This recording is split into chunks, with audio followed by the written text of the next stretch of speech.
PK52, the Saturday morning meeting. I'm here at the Topico Lodge, right outside the Tail of the Dragon in Robbinsville, North Carolina. We are minutes away from the Tennessee border, the other way, minutes away from the Georgia border. And I gotta be honest with you, it's God's country out here. Let me step aside a second, check out the river right there. How many minutes would it take you sitting by this river to be able to be completely stress-free? And I gotta tell you, pretty stress-free on this trip down here. But I wanna talk to you guys about something that I've seen over the last few weeks. As most of you know, I've been out traveling live with the salespeople and the managers. And what I'm seeing right now is, let's just go through a sale. 4Runner comes in, it is not pre-sold. You know, what kind of effort does it take if you have a 4Runner in stock when somebody comes in and goes, is that available? And it doesn't matter what you're charging, if you're charging MSRP or charging over MSRP, it doesn't matter. It's available, it's the only one in 3 states that's available that's not pre-sold. You know, what kind of effort do you have to put in to actually sell this 4Runner? I realize that the majority of you out there are ultimate professionals. You do a great delivery and try to go through the features, but do we really do crawl mode and multi-terrain select and let the customer know exactly how that works? Or is there many features on the vehicle that they don't really understand? As we go 2022, 23, 24, and Toyota starts getting into more and more technologically advanced vehicles, if they're not already there, then what are we doing to prepare ourselves to be able to explain to a customer why they need to buy our product? And listen, I know you're not having this problem selling the product right now. I know that's not an issue. But in reality, Toyota's about 1.8 to 2.1 million new cars a year, and we're tracking under 2 million this year, but I mean, you're really tracking well over 1.8. So we're selling as many cars as we did before. In our peak time, in the peak time, non-COVID, non-chip years, we're only about 11% of the market. Let's round that down to 10%. That means of 100 people that are gonna buy a brand new vehicle, only 10 of them are gonna buy a Toyota. That is a 90% opportunity. I realize we're limited by the number of vehicles that we have for sale, but we're only an 11% powerhouse, right? We make the best vehicles, they last the longest, they're the best certified vehicles, they're the best used vehicles for long term. However, we really have a giant challenge to be able to inch that market to 12% to 13%. There's buyers out there, but you have to know your product.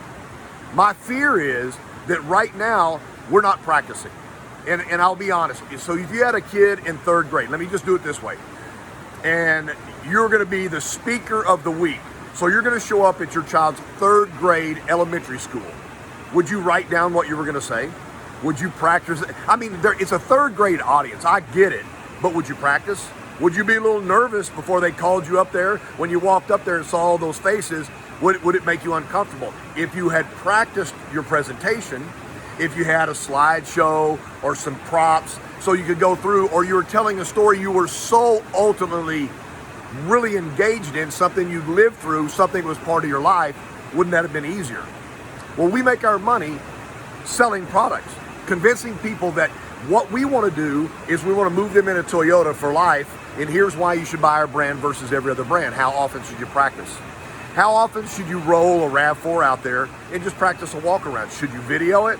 Should you look back through the video and go like, oh, I'm critiquing myself right here. Man, I was talking away from the camera. I wasn't using my eye contact. I wasn't using my hands. I love when I have a salesperson come up in front of a class and I have them say something and I'll say, now say it again, use your hands. And they'll say it again, their hands will fly like that. Talk with your hands, talk with your body, put emotion into it. Make sure that this is an emotional experience for a customer. You can't do it on the customer. Most of you are so good at what you do. I'll admit it. You're so good at what you do that you can walk into a situation and create it in an instant. Not prepared, walk outside, boom, be on stage. However, the people that make the most money on stage are the gifted people that work on their script, work on what they're gonna say, overcoming objections, all the things you have to do to become the best salesperson, representative of your product in the nation. Why would that not be your goal?